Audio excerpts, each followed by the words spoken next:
Last week, we spoke about stochastic processes, Markov chains. We'll continue talking about, we started talking about a little bit about Markov decision processes. We'll continue that today, and hopefully we'll be able to talk about most of the things in MDPs today. And then we'll come back to MDPs when we talk about machine learning towards the end of the course. And when you learn about something called reinforcement learning, a very important topic in machine learning and deep learning, okay? And some of the concepts that we learned today will actually be useful over there when you actually think about how to incorporate MDP concepts in deep learning and machine learning, okay? So please do make sure that you follow some of the discussions today. So these are the things that we spoke about last week, marginalization, and we spoke about stochastic variables, stochastic processes, Markov chains, memoryless property. And then we started talking about Markov decision processes. Let me just repeat this. So you have an environment with a set of states, okay? And your agent has a set of actions that the agent can take. And now the actions don't necessarily result in a state that is predictable. Okay, so the next state that you're going to get into, the environment, is not predictable, and there are certain probabilities that govern that, and that those are given by the transition probabilities. So the probability of being in state S, taking an action A, will result in a state S prime is given by this particular probability, which is again a conditional probability. Okay, and then you also have rewards. So the reward of taking an action A in a state S and getting into a particular destination state S prime is given by this expression RAS S prime, okay? And as we look at some examples over here, some of these things will become clearer and clearer. Then we spoke about policies, optimal policy, and Q values, okay? So generally a policy is what action do you take in a particular state, okay? And you could have a bad policy, you could have a good policy, right? The optimal policy is defined as the best policy that you should take so that your overall final rewards, your cumulative rewards over your entire lifetime of the game is maximized, okay? Now, how would we determine that? Then, in order to be able to determine the optimal policy, we said that we'll define something called a Q value, which is defined on a state and an action pair, okay? So if you're in a particular state, and you take a particular action, then the cumulative reward that you get is defined by QSA. And what's also very important is that as a result of that, you'll get into some new state, right? S prime. Now, you can't define your QSA, which is your overall ultimate reward, unless you know what your reward will be in the future, right? So you can define that, okay, so the current reward is this much. But then I'm saying QSA is actually not just your one-step reward, it's actually your entire lifetime reward, okay? So what we're going to assume is that once you get your current reward, then the action that you take in the subsequent state is hopefully going to follow an optimal policy, which you don't know yet, okay? But let's assume that you know that optimal policy. So your QSA will basically be based on the current step and following an optimal policy in your new step, okay? So this is why I've highlighted this. QSA is the Q value expected utility of taking an action A in state S and subsequently following an optimal policy, which hopefully you'll find out, all right? You don't know that, but assuming that you know that. So as we go through some examples today, hopefully things will become a little clearer. So this was the first example we spoke about. This was a fairly trivial example in which you had three states, S1, S2, S3. And we said that if you're going down, then obviously your overall Q value is simply 1 because you end up over here. But if you're going up, then there's a certain probability that you might end up with a reward of 2. There's a certain probability that you might end up with a reward of +1. You determine your expected reward, and that's if you try to take the action up, then you get 1.8. If you're trying to go downwards, if you take the action of going downwards, you end up with a reward of 1. So which is the better policy? Okay, clearly it's to go up because that has a higher reward, higher cumulative reward. So hence the optimal policy in this case was simply to try to go upwards. Okay, so far, I hope that is clear. There's a question. If not, let's go on. And then we started talking about the car maintenance example. Okay, and we're not going to solve this because this is a complex example. This will simply serve for you to understand what a real world problem could be. Okay, and hopefully some of you own cars, so you should be able to understand the complexities over here. Okay, so we said that your car can be either in a good state or a poor state. We simply modeling that in a very simple way, simplistic way, you might say. And you can say that you can take one of two actions every quarter. Let's say your time period is divided up into quarters, and you can say in the next quarter, I'm either going to have a maintenance contract with my company, or I'm not going to pay, I'm not going to bother with that. Okay, so we said that if you do have a maintenance contract, let's say M, then what is the probability your car will continue to be in a good state? And you said that it should be fairly high. It should be, let's say, 90%, right?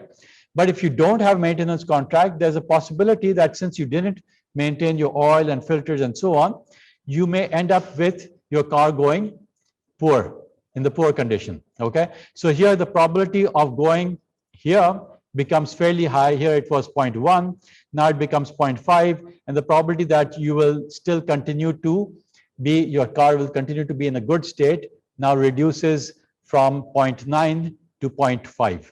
Okay, that's simply because you're not maintaining your car. All right, so let's continue this example and see if, for example, you have these two values, and we have these two obviously, which are the inverse of that. What about over here? Just think about some numbers. Let's say you now in the poor state, your car is now broken down and it's partially not working. Now, what about now getting it maintained versus not maintaining it? So let's say if you take it to the maintenance chaps, what's the probability that you're going to get the car into a good state? Sorry, 0.7. You're somewhat pessimistic. I would have thought that, you know, it would be 100%. You got a car, you've taken it to a good dealer, and hopefully it should be 100%. But maybe not. All right, you had experience with Pakistani guys, and you know that you get it to them, and the next day it's again broken. All right, so let's assume that 0.7 is a good reflection of most, unfortunately, dealers in our region. Okay, so this is going to be 0.3. What about over here? If you don't maintain it, do you think it's going to get into a good condition automatically? No. So what do you think this should be? 0? Will it really be? Sometimes cars actually get fixed by themselves. All right. So so maybe it's very low. So let's say that it's 0.05, 5% of the time that you just leave the car and you now, without even taking it to the mechanics, it fixes itself. All right. It reminds me of a funny story. I remember my friend, his wife was very sick, and this was in the US, and he took her to the doctors, and he waited and waited and waited. And this is a real story. He waited for 3 hours at the doctor's, and in those 3 hours, his wife said, "I'm feeling better now." Okay, and they just went home. So this is a situation when, without even going to a mechanic or a doctor, you know, you automatically feel better. So there is a small probability that your car will automatically get okay without even going to a mechanic. Okay, and this will be like 95% of the time. Okay, so let's assume that we use this, and I think those are somewhat the values that I used over here. Yeah, that's pretty good, 0.7, 0.05. So now we understand at least the transition probabilities and how they make sense in a real world scenario. Okay. Now, the next question is, what should the rewards be? Okay, because unless you know what the rewards will be, you can't really determine what the optimal policies will be. Okay, so now what do you think the reward should be? What should be, if you're maintaining, if you have a maintenance contract, what should be the reward? How should you define the reward? If you have a maintenance contract, will you end up paying some money, or will you think about the two situations? If you don't have a maintenance contract, what's the maintenance contract? What's the, let's put it in this way, what's the cost to you? So if you have a maintenance contract, you're going to end up paying something, right? It's not going to be free. So your reward is actually going to be negative. Okay. So let's say that the reward is minus 5,000 rupees. Okay. You end up paying 5,000 rupees just to get your oil and filter, checked out and replaced, hopefully. And what is your cost if you don't maintain that? Zero, right? Because naturally, you're simply avoiding that cost, and your reward is zero. Here, in the first case, the reward is negative. All right. What about the reward if you end up in the poor condition? So this was your, in a sense, your cost of actually maintaining it proactively or not maintaining it. That was one of the thoughts that you might have thought about. But when you think about whether I should get this routinely maintained, you're obviously also going to think about, what if my car does break down? And what is the probable impact of that? So how should we phrase that? We can say the reward, if you end up, regardless of whether you're in the good state or the poor state, you end up in the poor state. Okay? You end up making either this transition over here or this transition over here, or maybe this transition here and so on. Okay? What if you end up in a poor state? What's the cost to you? What's the cost of actually getting the car fixed? G. You'll definitely end up paying higher, and it'll probably be a lot more than 5,000, right? So if once your car is broken down, you might end up paying, I don't know, maybe 20,000. All right. So that's sort of the insurance that you sort of doing by having a proactive maintenance. You're trying to avoid the probability of making a very high payment. It's just like in all kinds of insurance, right? G. Yes, so this is sort of like a 5,000 rupees that you're paying every month. All right, so every time you're making the cycle, you're paying 5,000 rupees if you're doing a maintenance. What? Yeah.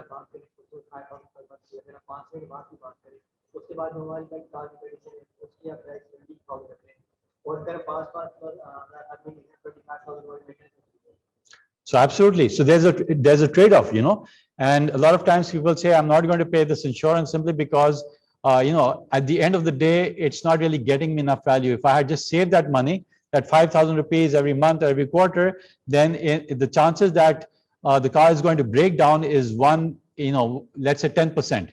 And I'm going to end up paying for 10 months, I'm going to be paying, let's say 50,000 rupees. And and if it does break down, it's only going to cost me 20,000. So why pay that much, right? So this is basically what you're trying to decide by trying to determine an optimal policy. What are you trying to do? You're trying to minimize your cost of maintenance. So that is exactly the kind of question that we want to answer using a very complex model. Okay. And if your model can help you in answering this question, then it's a good model. If it doesn't, then you can throw this model out. All right. So hopefully those are the right kind of questions that you're asking, okay? And that's the right kind of question that I'm going to ask you in the next slide. So in this case, let's say that you model it and you say that these are the probabilities. And let's say that in case one, well, I've made it a little less. I've said that it's only suppose 500 rupees, okay, to maintain your car. And there's a very high cost, 10,000 rupees if the car does break down. Okay, so it's low cost to maintain it, but a very high cost. I'm taking an extreme case, and a very high cost if it does break down. So what do you think your optimal policy will be? Just intuitively, would you want to maintain your car, or would you want to let it go? Sorry? You'd want to maintain it because the cost of maintenance is very low. It's only 500 rupees, 0.5K, and the cost of getting your car broken down is very high. Okay, so intuitively, just forget about the Markov model. You would say that yes, if I have my thoughts correct, I would simply say why shouldn't I just pay 500 rupees? And even if for a whole year, 10 months, it'll only cost me 5,000 rupees. But the chances are that maybe it might break down. And if it does break down, I'm going to end up paying 10,000 rupees, right? That's a lot more. Okay, so here you would say that the optimal policy would be what? So in the poor state, what should your optimal policy be? Well, this is kind of obvious. Would you want to maintain your car or not maintain it even after it's in the poor state? Here, naturally, you would say, I want to maintain it, right? So the optimal policy when you're in the poor state would be to take which action to maintain it, right? So that you can actually get over here and reap this reward of being in the good state, okay? Of course, there's 30% probability that you still may not continue to be in the poor state. But still, it makes sense to maintain it, because if you don't maintain it, the next month you may end up again paying 10,000 rupees. Okay. Now, what about in the good state?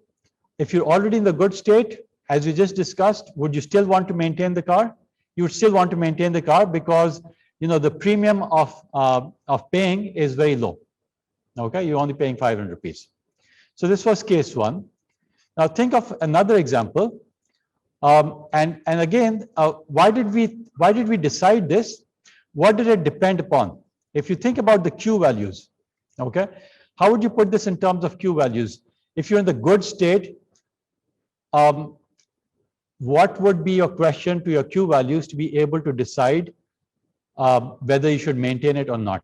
Can you convert this problem into a comparison of Q values?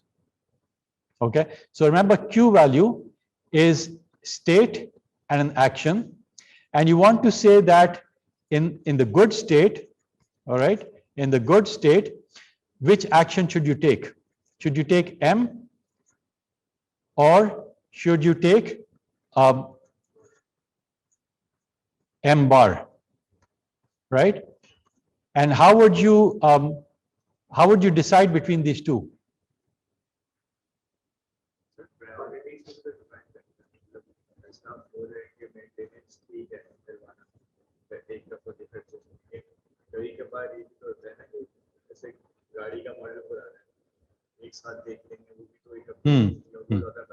You're absolutely right.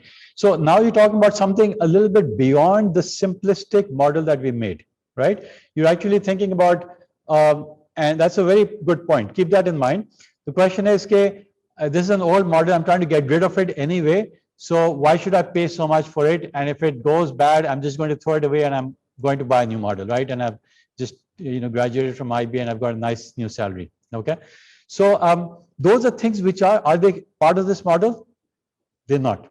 Okay. So if you want to make that model, you would have to make this. If you want to be able to answer that kind of question, what would you do? You would say, well, I'm going to make this model more complex. Okay. But right now, again, we're taking very baby steps. We're saying what's the most simplest model that we can think of and make simple decisions. But absolutely right. Those are more difficult questions. Okay. And you might come to that, and maybe I'll give that to you as a homework assignment. All right. I get some of these ideas from you students. Okay. So, so think about this problem. I know some of your friends are frowning at you, but think about this problem. Let's say that you have a very simple situation, and you're trying to compare whether should you maintain this car, should you spend 500 rupees on maintaining this car, or should you not? If I were to say that I can tell you what your Q values are, suppose I have a magical formula, and I can tell you what your Q values are in the good state for either maintaining it or not maintaining it, would that help? How would that help? How would you decide? Exactly, because the Q value is telling you which action will give you a better lifetime reward. Okay, so not just the current reward, but for the for till infinity, till you die or something. All right, or till you decide to throw that car. So the horizon right now, remember, this is a Markov chain. The Markov chain doesn't, in this particular, the way this particular example, as I said, is a complex example as compared to the previous example. In what ways is this example, the car maintenance, more difficult than this? If you think about it, here there were 3 states, and here there are also, well, actually it's 2 states. But is this simpler or more complex? What's different about this model as compared to the other one? Okay, but that was, yes. So in the previous, the one of the states had 2 actions and the other one had a single action, but something beyond that. That's good point. But even something beyond that, which is different from in this model versus the example 1. Does this have a terminal state? Doesn't have a terminal state, right? In other words, neither of these two states are actually terminal. In other words, once you get there, you can go back and forth, right?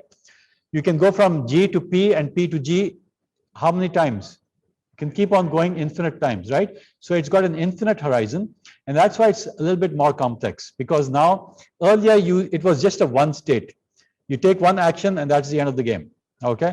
Here it's saying that no, we're going to keep the car for for forever. So you want to be able to calculate the cumulative reward of not just today but next year and 10 years down the road as well.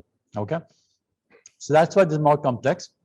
But coming back to this, so if you want to make a simple comparison, what your suggestion is that I would simply look at the Q values, and if let's say this value is, for example, if the value of Q for being in the poor state, well, let's look at this kind of obvious. In the poor state, the cumulative value of maintaining it, will that be higher? Is that expected to be higher or lower than the cumulative value of not maintaining it? This is going to be true or false? This is going to be true, right? This is going to be naturally true simply because we know that in the poor state, you're definitely going to have more value of maintaining it. The trickier question is that if you're in the good state, okay, is the value, the cumulative lifetime value of maintaining the car, is that going to be more or less than the value of not maintaining it, right? And it depends on what? It depends on the individual values, right? So in case one, you might say that in case one, what does it look like? Case one is where you have very low maintenance cost. So what do you think? Is this going to be true or false? It's going to be true, right? And you're going to want to maintain your car, okay? But what about in case two? So this is hopefully also going to be continue to be true. In case two, do you think that I didn't tell you about case two. So case two is, let's say the cost of maintenance is very high. Indus Motor is ripping you off. They want to charge you 3,000 rupees, and in case the car does break down, it's only going to cost you 5,000. So in that case, what do you think the Q values are going to be? Is this going to be true? It's going to be false. Basically, what we're saying is that the cumulative value of maintaining it is actually going to be, the cost is going to be higher. In other words, the reward is going to be lower than if you simply didn't maintain it and you just paid the car when it did break down. Okay. So bottom line is that the Q values will actually help you in making the optimal policy. Okay. So you can see that in this particular example. So the $64,000, as I say, the question is, how do you actually determine the Q values? Can you determine the Q values over here? It's not kind of obvious, right? I mean, it's very complex because you can go from here and you might end up over here. You might make various transitions, and the Q values are continuing. Okay, so it's not just the current reward, but next year's reward. Okay, and what's going to be the optimal policy next year? So maybe you might end up in the poor state. Okay, there's a 30% chance, or let's say here I've shown you as 10% chance. There's a 10% chance that you might end up in the poor state. So it's complex. Okay, and you can see that the realization in the Markov chain, because this is basically a Markov model, you could have different transitions, and you might stay in the good state or you might stay in the poor state and so on, and there's certain probabilities. So it's a difficult question to answer immediately, and what we need to do is to be able to figure out how we can take a smaller, simpler problem and try to understand how we can calculate the Q values. Yes.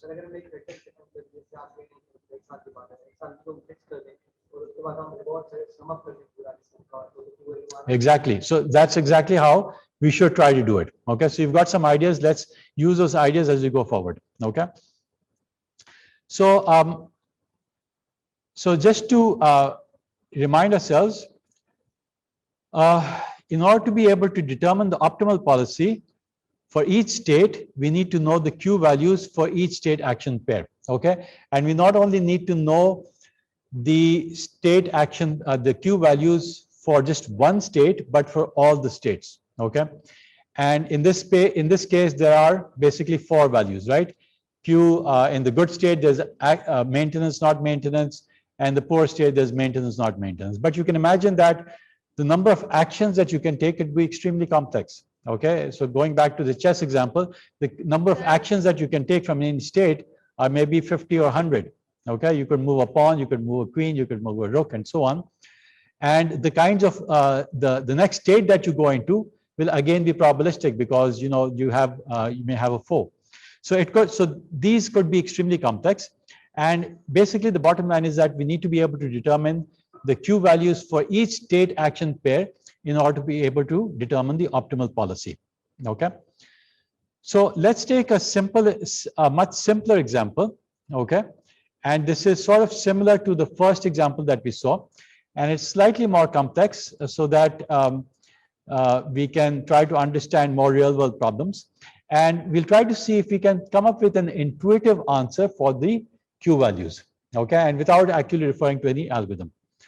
So let's say that this is often called a grid world. Okay, you'll see many examples of this online as well. A grid world basically is that you have a set of grids, okay, and your agent can be in any particular starting state, and the agent can move in adjacent states. Okay, sort of like a chessboard, and you can move in different states. Okay, and so these are the 4 states that we have. So we've got S1, S2, S3, and S4. Okay. You can only move into adjacent states. So you can, from S2, you can only go to S1 or S3, and so on. You can't go from S3 directly into S1, and so on. Okay. S1 and S4, we'll make it simple. So these are terminal states. Okay.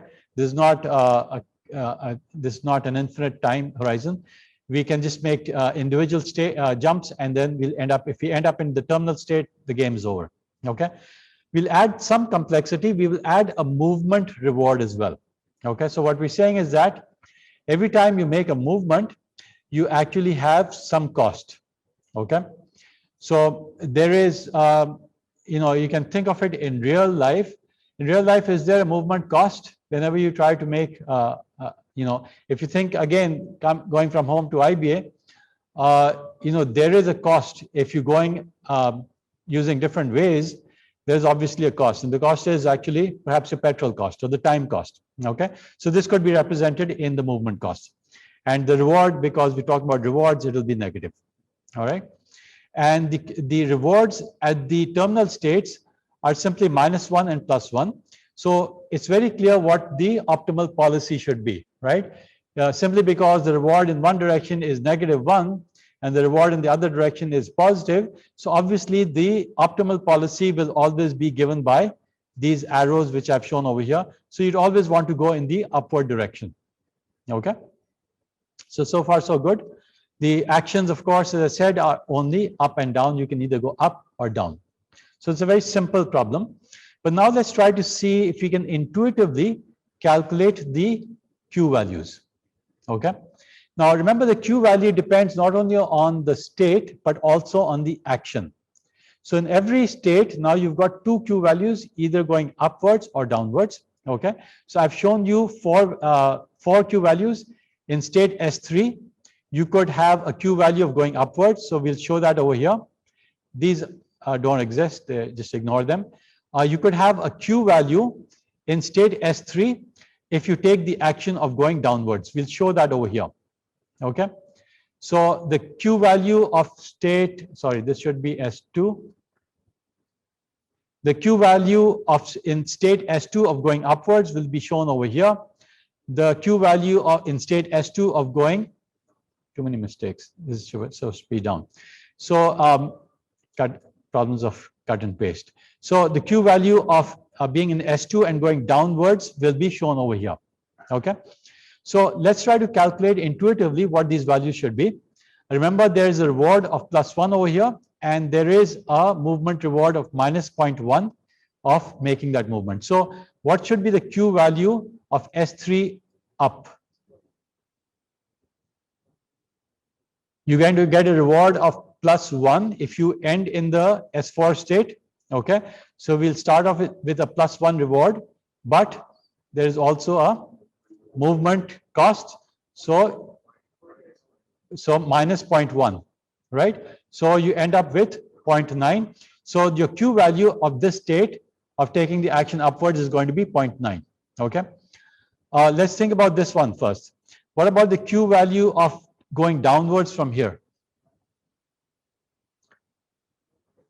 Minus 1 plus 0.1, so it's going to be minus 1.1, right? Two simple cases that, and you're going to end up over here. So those are the obvious cases. Now, what about the Q value of this particular case? Okay, let's look at QS2, and you take this action. Now remember, what is the Q value? It's the Q value is the reward of taking that particular action and then doing what? Then following the optimal policy from the subsequent state, okay? And then looking at the cumulative lifetime reward, okay? So what should be QS2 up?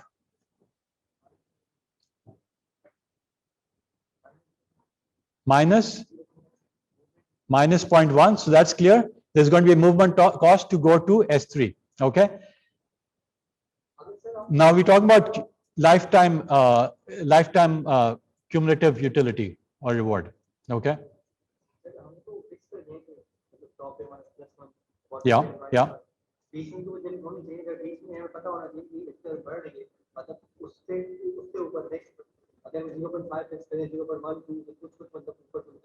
Okay, but let's look at it again. We've already solved part of the problem. We've said that if you're in state S3 and you take the action upwards, okay, you're going to end up with a reward of 0.9, okay? Now I'm saying that the Q value of S2 taking the upward action is going to be the immediate reward, which is going to be negative 0.1, plus the rewards, all the future rewards of taking the optimal action, optimal policy. So again, what's the answer? So it's going to be minus 0.1 plus 0.9, exactly. So it's going to be 0.8. Why? Because you could tell that once you're in state, you go from S2 to S3, then the obvious answer, I've already told you, the optimal action is kind of intuitively obvious. We're just doing intuition here, right? Obviously, the optimal action over there is to go upwards, okay? And going upwards we already know the reward of that is 0.9. So 0.9 minus the movement cost is going to end up with a reward. So basically what you're saying is that if I take action of upwards and then follow the optimal policy, my cumulative reward, which is the Q value, is going to be 0.9 minus 0.1, 0.8. Any confusion, Ji? Sorry? A previous example? Okay. The car, this one, right? Example 1.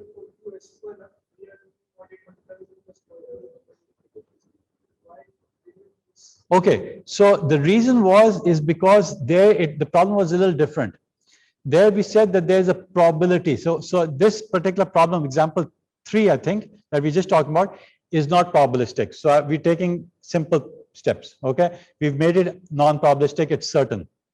Okay, here you can think of it, the probability is if you want to take an action going upwards, you're going to 100% end over there. Okay, so this problem is different. Each one of those problems is a little different. Okay, so there are no, but that's a good question. There are no probabilities over here.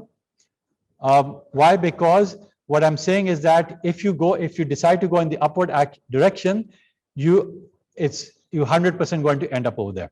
Okay, that's going to be another example later on, which is going to say, let's introduce probabilities. Okay, so so now is it clear, this particular example, that the intuitive values of the Q values are going to be 0.9 going upwards over here, 0.8 if you go over here in this direction, it's going to be 0.8. We've done this, so you've done 3 of those values. One of them is left. Okay, which one is that? What is the Q value of taking the downward action, which is not optimal, in state S3 of going downwards? So what should that be? Minus No, tell me the steps. Minus 0.1 because of the movement cost, plus minus 1.1. So what you're saying is that, okay, you're moving from here to S2, right? That costs you minus 0.1. After that, I'm saying you have to follow the optimal policy. Don't forget that. What's the optimal policy from S2? Going upwards or downwards? Going upwards, right? So the optimal policy from S2 is going to be going upwards. And what's the Q value of that? 0.8. So how do you want to correct this? Minus plus 0.8. All right. So it's going to be plus 0.8 and this is going to be 0.7. All right. So you understand that even though here you're taking a non-optimal step, but this is what Q values is basically saying. It's not talking about optimal values. It's saying from a particular state, go in take a particular action, and then follow the optimal policy. So what's the cumulative reward of that? Here we're saying, this is the tricky part. Here we're saying we're going downwards, and then we're going to follow the optimal policy. Going downwards will result in a negative reward of negative 0.1. And then because we're going to follow the optimal policy, which is going upwards, that we already know, we've calculated that, is going to give us a reward of 0.8. Okay, so it's going to be negative 0.1 plus 0.8, 0.7. Okay, so I hope this simple example illustrates how you're going to calculate the Q values. Okay. All right, so if you understood that, and these are the answers, just want to introduce one more thing. This is sort of sometimes useful, sometimes not, just a distraction. But for each state, one of these actions is going to be the optimal action, right? Which is going to give you the maximum reward. So that maximum reward is simply called the value of that state. Okay. So the value of state S3 is simply 0.9. Why? Because the best action from here is going upwards, and we know that the Q value of that action is 0.9. Okay, so we're going to disregard this. What's the value of state S2? It's simply the value of the optimal policy, which is taking the upward direction. So it's going to be 0.8. Okay, this is just going to be something that is often going to be used over here. So we can use this equation over here to depict the value. So what is it saying? That V of S, now it only has S as a parameter. It doesn't have A, because it's going to take the Q values and it's going to maximize over all the possible values of actions. Okay, so this notation simply means take QSA for all the values of A and take the maximum value, and that will be the value of that particular state. Okay, so I hope this notation is clear to everybody. Okay,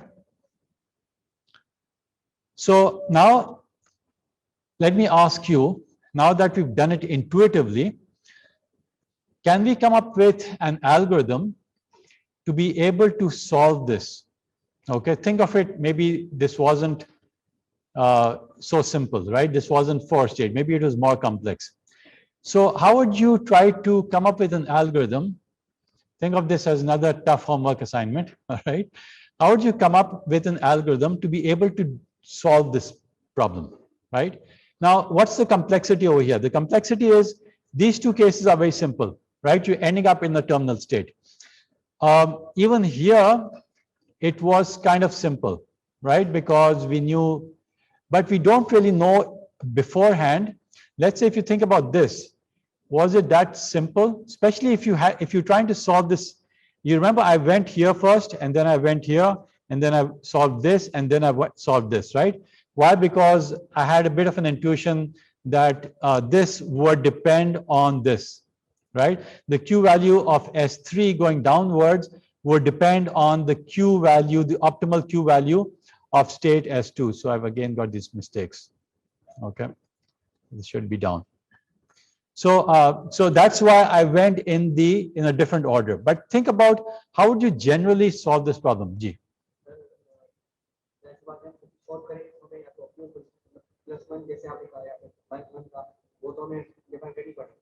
Yeah. So initially, you'll have to initialize the problem to say that, okay, we're going to initialize it by saying that this is +1 and this is -1, right? Good, great starting point. Now, next step.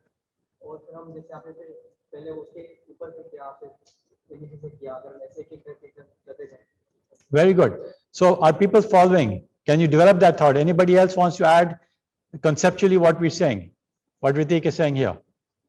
You basically what he's suggesting is that use an iterative method, okay, to try to solve this problem, because we don't really know beforehand what all the adjacent optimal values are. Okay, so whenever you're stuck, remember in a lot of other cases where you perhaps studying calculus and so on, remember where else did we study an iterative method? Think about some of the lectures that we've already covered. Where else did we come up with an iterative method? Sorry? Solving graphs? Yeah, the gradient descent, right? So in the gradient descent, we said that we're going to take iterative steps and hopefully we're going to end up with the optimal point. All right. So you basically need to come up with an iterative method, and the method has to make sort of sense so that you're not diverging from the solution, but you're sort of converging to the solution. Okay. So whenever you're coming up with an iterative technique, you need to make sure that it is converging to a solution. Okay. Sorry? Genetic algorithm. Yeah. So we've seen a lot of iterative algorithms. Okay. And in each case, hopefully, we're trying to converge to a solution. So hopefully you can see that there's a pattern to, the kinds of techniques people come up with. And, hopefully next time you come up with a new problem, you can think of your own algorithm. So let's see if you can come up with an iterative algorithm. And let's try it a little bit more. So for example, if you wanted to calculate this value over here, how would you try to calculate this? So we're saying that if you try to go down from here, what should be the Q value from this state? Now you're taking the action down. So what's the first step?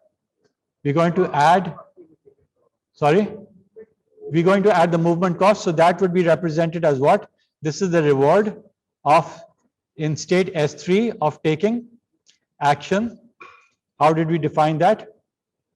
So if we go backwards over here, we defined our rewards as action over here and current state, future state, right?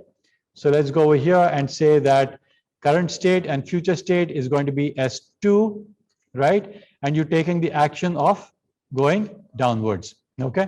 So this is the first step. We need to figure this out. And we already know that this is going to be -0.1.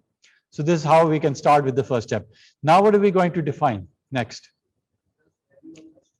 Plus the, okay, excellent. So we're saying the value of, plus the value of state S2. Perfect. Can people follow that? Why is that? Because value of S2 is simply saying that this is the maximum value of Q that you can get with the optimal fallacy. Okay. So you've absolutely 100% hit the nail on the head. Okay. So now what do we do next? So this is how we've determined QS3. What do we do next? So should we just randomly go in all directions? Well, we've got S2 only here over here. So let's now do S2. Okay. S2, and now we do going upwards, let's say. So if we're going upwards, what do we do? Again, the reward of going upwards from S2 to S3 plus the value of S2. Okay. So we seem to have solved the problem. So this is exactly what we're going to do. And this has a nice name. I think it's called Bellman's equation. Let's just forget about the name. But basically what we're saying is that, and this is the simplest version, we're taking the current reward, okay, of taking a particular action A, and we're going to say that ST is the, and we're going to introduce time over here, okay. So the state could be, for example, S could be S1, S2, and so on, right? And it could be S1 at time T is basically the state that you're in at time T, okay. So we've introduced time over here. So what we're basically saying is that this is the reward if you take action A, and there's supposed to be a AT over here. And if you take action AT, and you end up in state ST plus 1. Now we don't know what ST plus 1 is. Okay, it's simply the next state that you're ending up in, right? If you take this action. And we take this action, reward of taking action AT in state ST, plus, and this is simply the value of state ST plus 1. Okay, or it can be written as maximum value. Now the question again is, do we know what the value is? Okay, in the previous cases, we kind of, in some cases, we knew what it was, in some cases, we didn't, right? If we're going downwards and we're trying to solve this problem over here, do we know what the value of the state is at this stage? Let's say that we're going 1, and then we do 2, and then we do 3, and then we do 4, right? So when we've done 2, do we know what the value of state S2 is? No, because remember, initially we need to start somewhere. So we might initialize it to have a value of maybe 0. Okay, and it makes sense. 0 is a good number. Always a good number to start with. So you'll start off with by saying that the initial values are 0. Yes. You're right. Good. Some people are awake. Okay. So value of ST. Of S3, because that's where you end up by taking the upward direction, upward action. So what we're going to do is, this is the value of the next state, okay? And now the problem that I was trying to address is that when we've solved number 2 over here, we're trying to find out what the value of S3, what the value of S2 is, okay? And have we solved the value of S2? So the initial value of S2 will be 0, right? And is that really the correct value of S2? No, we know that actually the correct value of S2 was 0.8, okay? So initially, as we solve this iteratively, we'll have some incorrect values. But we hope that this, if we solve this iteratively, it will try to go in the right direction, and it will solve, it will, instead of diverging, it will actually converge to a solution, okay? And it will converge to the optimal solution, okay? So, so initially what we could do is, if we try to use this, we will estimate an optimal value of Q value in this next state, okay? So the initial estimate could be, as I said, 0. But as we go through the iterative process, we will hopefully get better and better values, all right? So let's assume that this iterative value will work, okay? We don't know that yet. But let's try to see if we use this value, if we use this iterative process, does it actually work, okay? So let's try it out. What did we figure out over here? So this would be, clearly this is minus 0.1 plus a reward of plus 1, and plus the maximum value of the next state, okay, over all possible actions of state S4. Now, because S4 is a terminal state, we will simply say that there is no further reward, okay? Once you've already been given a reward 1 over here, then there is no further rewards, okay? So this will simply be maximum of 0, okay? So this will be minus, will be, sorry, 0.9. This we already found out. G. Yes. No, so we're saying that the maximum value of taking an action in state S4 will be the will be the value that you're going to get in the next state as you make that movement. Okay, and because it's a terminal state, we're not making any further movements. Okay, so there's no further reward. Once you're there, you're getting there, you get some reward, but there's no further reward after you get there. Okay. Now here we've got a problem, right? Because we're going in this direction. So what would the value, the Q value be over here? We did this already. It would be minus 0.1, the movement cost, plus the reward of getting into the next state, which is 0. There's no rewards of individual states, plus the maximum value of either going in this direction upwards or going in this direction downwards. Now we've initialized all of these values to be 0. Okay, these are the Q values. So it's going to be the maximum of 0, 0, which is going to be simply negative 0.1. Okay. Now we know that the optimal value is actually is supposed to be what? Is supposed to be 0.8 over here. No, sorry, 0.7. Okay. So this is what we were expecting, but it's not 0.7 initially. It's a negative 0.1. Okay.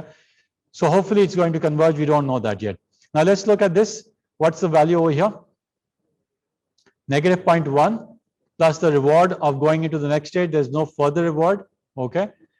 Plus the maximum value of taking either this action or this action. So what is this going to be? 0.9 comma negative 0.1, right? So now you've got the idea. Now you're taking the current values that you've got so far and you're taking the maximum of those two. Okay. So what is this going to be? 0.9 minus 0.1. So that's going to be 0.8. Okay. Now it seems to be going in the right direction. What did we have earlier? We had 0.8 over here. So we seem to, in one step, we've actually got some values which seem to be perfectly fine. This seems to be fine, this seems to be fine, but we don't know that yet. Let's do this. This is going to be what? Minus 0.1 plus minus 1 plus maximum of 0, 0, because we're basically saying there's a terminal state. So this is going to be minus 1.1. Again, this seems to be, now we've got the final value. Now let's do the next iteration. Next iteration, what's this going to be? If you just think about it for a minute, it's going to be the same. It's going to be 0.9 because nothing has changed over here. What is this going to be? So it's going to be minus 0.1 plus 0 because there's no further reward in getting in that state, plus maximum of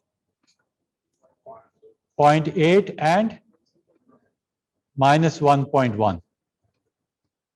Okay, because the reward of going upwards is 0.8, the reward of going downwards. So this is going to be clearly 0.8. So this is going to be 0.7. Okay, so now are we getting somewhere close to what we were expecting? Yes, we earlier had 0.7 over here. So it seems like in 2 steps, we've seemed to have gotten the final answer. This is again going to be going upwards over here. You can see logically that it's going to be 0.9 minus 0.1. This is going to be negative 0.1. If we go to the next step, will things change? Well, this will certainly not change. This will again not change because this value hasn't changed. So you can see that in 2 steps, this iterative method actually got you the final Q values that we initially got intuitively. Yes. So that's a good question. When do we stop the iteration? So when do you suggest we should stop?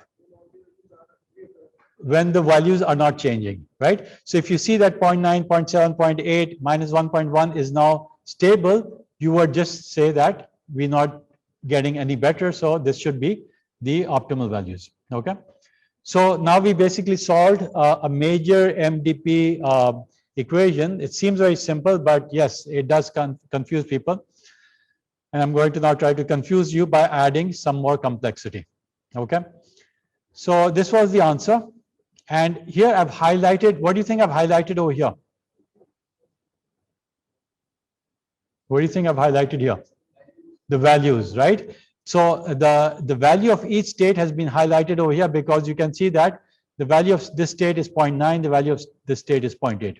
Okay, just something to be aware of. Okay, so now your question earlier, somebody had asked, what about example 1 where you were actually, there was some uncertainty.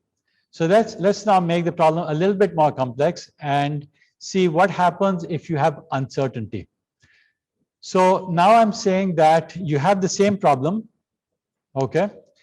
And what you have is now, think about the same old problem, but now what we're saying is there's some uncertainty, okay? There is a certain probability that you will, if you want to go upwards, you will end up going upwards, but there's a certain probability that you're trying to go upwards, but you slip and actually go down the tree, okay? So the question is, how would you actually solve this? You multiply it by the probabilities, right? So where would you multiply it? You would simply say, as we did earlier, we would say, instead of just taking the reward of going upwards, what are we going to do now? Right, so we're going to say the reward of going upwards multiplied by the probability of going upwards now, and the reward of going downwards multiplied by the probability of going downwards, right? So you'd simply say summation of, now remember we introduced the probability some time back. So let's see, where did we introduce those? So this was the probability. So probability given a particular action of going from state S to S prime. Okay, so we're going to use that over here. And we're going to say that if we want to use probabilities over here, so I'm going to say probability of going from state ST to ST plus 1, right? And taking which action? Action A, all right? And I'm going to now multiply that by RA, ST plus 1, okay? And I'm going to sum over all possible. What should I sum up over here over?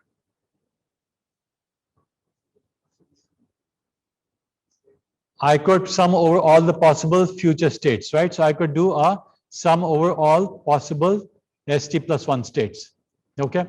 Alternatively, I could actually also do a sum over all the possible actions, right? So you could also think about doing a sum over all the different actions, because each action is going to result in a different state. But hold on a second. Can we really do a sum over all the possible actions? No, because that action actually can result 10, certain percent of the time it might actually result in one state. The same action going upwards may result in going up, actually going to upwards destination, and sometimes actually going the wrong directions, right? So you can't sum up over actions. That was just to confuse you. So you need to sum over the actual states that you end up in, all right? So we've done the first part. What about this? Is that looking okay? Can we just do the sum and just have this value over here? The maximum of A, Q, ST plus 1, comma A. Is that fine as it is? This is one part and this is the second part. Sum of these two. Does this seem okay? All right, but what's this? So you don't actually know which state we're going to end up in, right? So is this equation right? What do we need to add over here? The probabilities, right? So we need to add the probabilities over here as well. So these probabilities need to be added over here as well. Why? Because you don't really know which state you're going to end up in. Okay, so you simply take the maximum Q value, not only the current reward, but also the future reward is going to be weighted by the probability of being in that state. And when you weight something with a certain probability, do you know what you call it? If you have a random variable, X, and you say you want to get the value of X, but you don't know what, it can have either a +1 value or a -1 value with certain probabilities, and you want to get the most probable value. What do you call that? There's a term for it, expected value. Okay, remember you have studied statistics, right? Forgotten, deleted, huh? Unnecessary things deleted from your brain. So there's expected value, which simply means that if you want to get the expected value of X, what you say is you sum over the probability of being in state X multiplied the value of X. Okay, so similarly, this is now the expectation. So all we're doing is we're going to add an expected value here. That's a simpler way of doing it. When you're saying the new value of Q is now the expected value, all it means is that this E is actually now represented by a sum, and the sum is now over. You simply added the probabilities of going into that state. Okay, the rest of this remains the same. So if you look at this whole thing remains the same. Okay. And by adding the expectation, we've now added a sum over all the probabilities of going into that state. Okay. So this is what the expected outcome is. And we've got a couple of minutes. So let's just see how we would solve this. All right. I'm not going to solve it. We don't have enough time. But let's say that the same problem now has been turned into an uncertain outcome. Okay. Same problem as example 4. But now I'm saying is that there's a 90% chance that if you try to go in a certain desired direction, you do end up in that direction. And 10% of the time you end up in the opposite direction. Remember, we've seen this problem before. It happened in your quiz as well. So how are we going to solve this problem? If you think about, let's say, trying to solve this Q value over here. So the Q value of moving from state S3 in the upward direction would be what? 0.9, and you've got to multiply it by the earlier value that we derived, right? So it was negative 1.1, negative 1.1, plus there was a 0 here. Okay. So 0.9 multiplied by the reward that you would get if you ended up in S4, right? Sorry, got that wrong. That's 0.9. Okay. So 0.9, because there's a movement cost as well, and 1 is the reward, plus what else? Yeah, so it was plus 1 minus 0.1, which gave you 0.9, right? Okay. Yeah. So you have a reward of 0.9 over here. Remember, we go backwards, it was 0.9 over here. Okay. So you have a reward of 0.9, and however, there is a probability that you'll end up going downwards as well. Okay, so what do we do over here? 0.1 multiplied by the best value that you would end up over here. And we know that if you eventually go forward, it would be 0.8. Okay, so it would be 0.9 multiplied by 0.9 plus 0.1 multiplied by 0.8. Hopefully, once the iterative algorithm has converged, this is what you'll get. So this is how you can actually use the same iterative technique, but now you can have probabilistic uncertainty as well built in. Okay. Well, actually, yes, you're absolutely right. You're thinking correctly. So this is actually not going to be 0.8, 100% on the dot. Okay. So this is not going to be 0.8. I'm not going to solve it right away, but let's just take a few minutes in the next lecture, and we'll see how do we actually solve it, and what values, and does it converge, and how do those values compare with our previous values.